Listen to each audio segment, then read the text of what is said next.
Well, I voted, and I know that you are wondering what I voted for. That's right.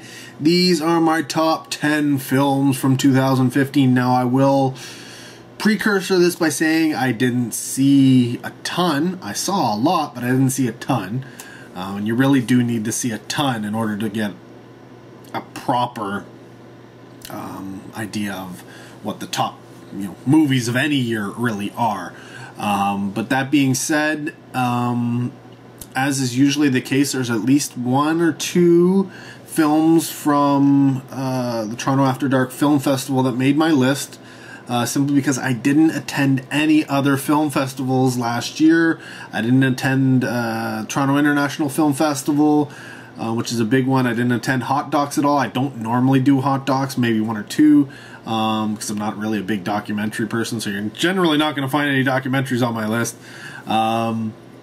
But yeah, I mean, there's so many other film festivals out there, and some of them put out like films that do make my top 10 list, but the TIFF would be the big one, right? I have seen stuff at TIFF that has been year after year been, in the top 5, if not the best film I see in any given year. So, with that being said, here are my top 10 picks. We'll start with number 10. The dinosaurs are back in Jurassic World. Yes. I thought it had all, it was a fun film. It wasn't a great film, but it pressed all the buttons you needed to enjoy it, to be nostalgic, to give you that action, and it didn't really fall apart like you might think it might. No, it was pretty, straightforward and well told. So number 10, Jurassic World. Number 9 is that animated film Inside Out. No, you know what? I had higher hopes for Inside Out. I think that's why it's only at number 9 and not higher. I know a lot of people who put it in their top 5. Some people who put it in, the number 1 slot this year. But for me, it just was not there. It was an adventure film, essentially, rather than the comedy that I was expecting from, of Real World, and then the juxtaposition of the, people and, creatures in the head, the emotions, if you will, and going back and forth. That's what I was really looking forward to, and clearly that's what most people were looking forward to, because when they released that little short just recently, that's exactly what they were doing. So they know what they figured out what the audience wanted, and it wasn't the adventure film that they gave us. So that's why it's at number 9. At number 8, we are going to space with The Martian. The Martian is a beautiful film, well acted. And you know what? Could have been a lot higher. But if I'm going to watch a movie about a guy who's trapped on another planet and who can't get home, I want to feel like he can't get home. I want to feel tension. I want to feel dread. I want to feel problems not being resolved, and fear for this character. And you know what? In The Martian, I'm sorry, Matt Damon's character is essentially, he's on the ball pretty much every single time. Something bad happens, it's fixed. How am I supposed to feel anything about that when it's just like, heck, even sometimes when he's like, oh, I had this problem, he's talking to the camera, oh, this was going to come up, oh, but I fixed it. So you never even get the problem on the, like in the movie, he just tells you that there was a problem, but he fixed it. So yeah, too many problems getting fixed too soon. So The Martian comes in at number 8. Number 7, we're going to go Marvel. Oddly enough, they don't normally make my list, but AntMan was a very fun little flick. I was quite surprised at how enjoyable AntMan was. You know what? I think it was one of those films that everybody thought, oh my god, they're going to make the Ant-Man character? Oh, what are they going to do with that? But, hey, I think they managed to pull it off quite well, and unexpectedly so. So I bumped that up to number 7. Number 6, it's cars, it's fast, it's furious. 7. And you know what? The Furious movies, especially the Fast and Furious movies, especially the last few, have been really, really good. Solid action. A lot of characters and a lot of cast members. So, you know, obviously I really wish more of them would get more screen time and have more to do. But this essentially was a farewell send-off to Paul Walker and his character. And I think they did a very good job of pulling that off. And so it is not only a fun, fast, furious action movie, but is a fond farewell to a dear friend, to, you know, everybody involved in that series. So yeah, I had to bump that up to 6. Sorry, you know, heartstrings get tugged, gets bumped up no matter what. So yeah. Play on the emotions. It always works. Hey, the Academy Awards are all about that stuff, right? Drama, drama, drama. Anyways, number 5, we are going, this is from Toronto After Dark Film Festival, and we're talking about the Japanese Sion Sono film Love and Peace, which was just so much fun. It was bonkers. It was great. It was so enjoyable. It was just so out there that I really hope more of you get to see it. If you know, yes, it's subtitles, so get over your fear of subtitles if you have them. Go check out Love and Peace if you can. Number 4, again, we're going to Toronto After Dark Film Festival, and my favorite horror film of last year, and that's A Christmas Horror Story. I really liked it. I really loved all the little stories that were going on. I loved how it was put together. It was just so much. I had so much fun watching it, and it was Christmas, and it was horror, and it was all put together, and it's like, it just hit all the right buttons for me. So because I loved it so much, it got a lot higher than it probably should.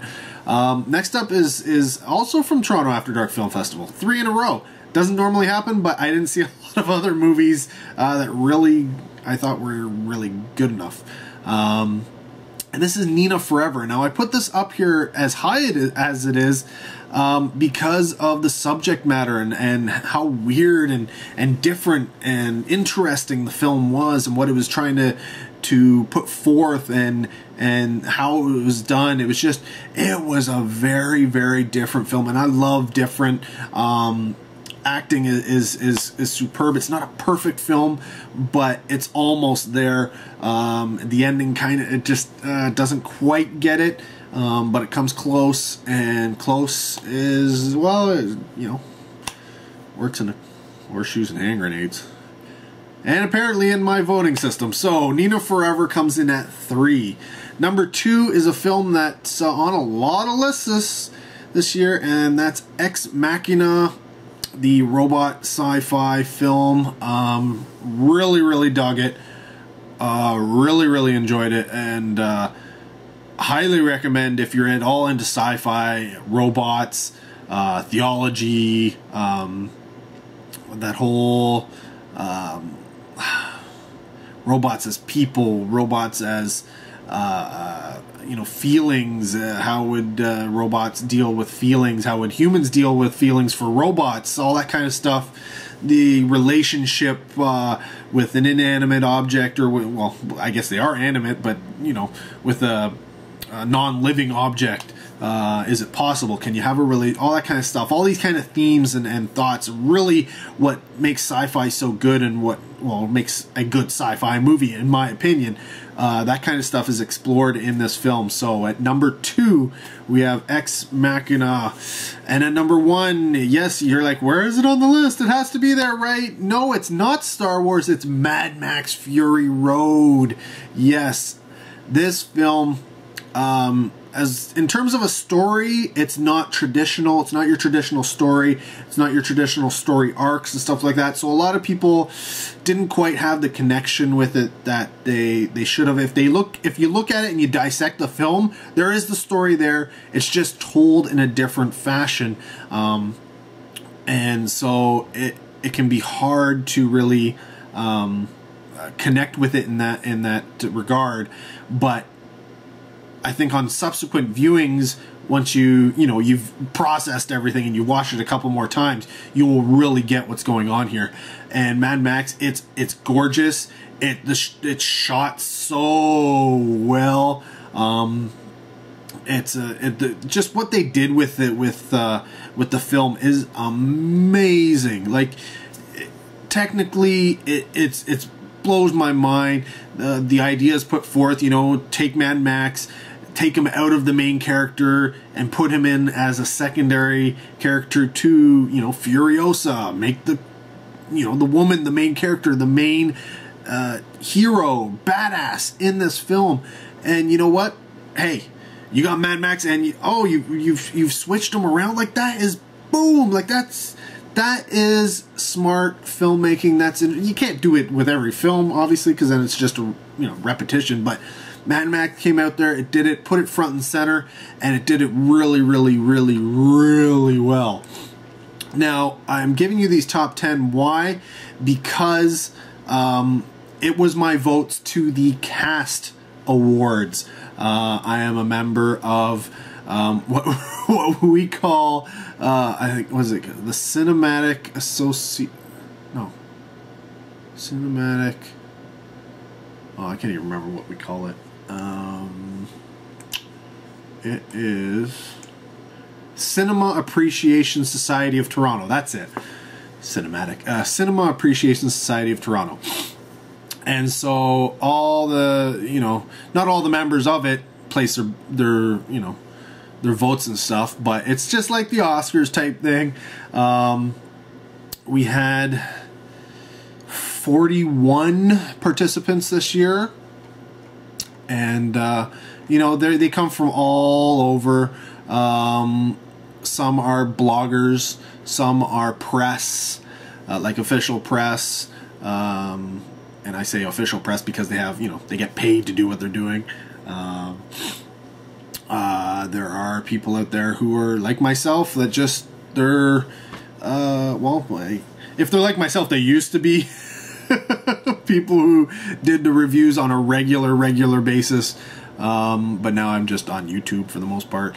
Some people are they're just social media people, and they're out there and promoting, and some of them are promoters. There's all sorts of different people, all different stretches. Some people could have been pressed before but aren't now. Some of the people want to be pressed, but it takes a while to get there.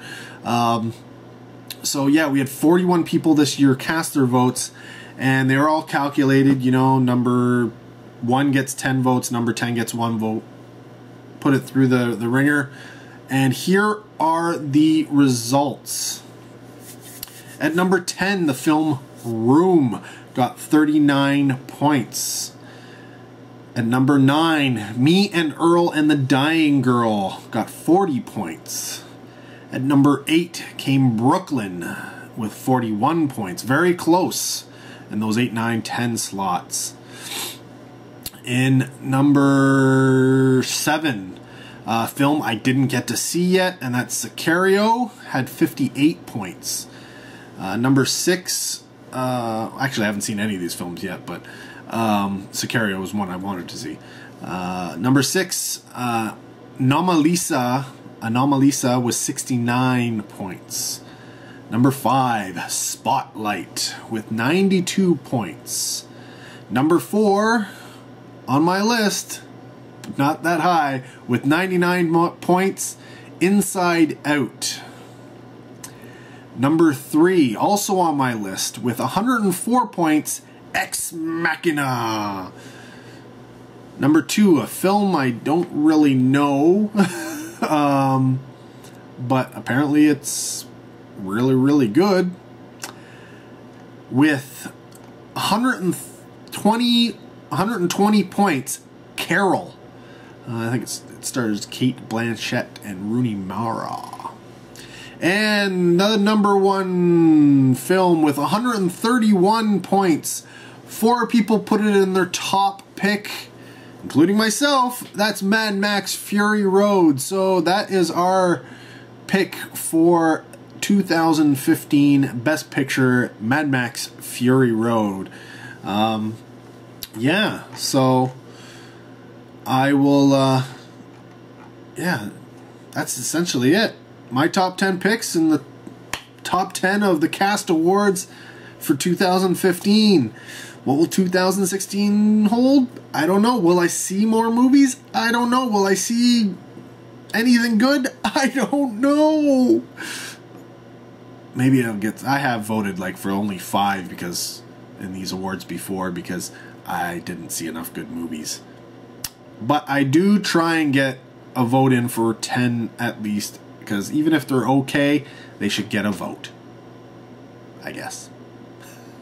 Anyways, let me know, what did you think of my top 10 picks, and what did you think of the top 10 for the 2015 Cast Awards? Comment down below. I'd love to hear what your thoughts are. Until next video, thanks for watching. Take care. Have a good one.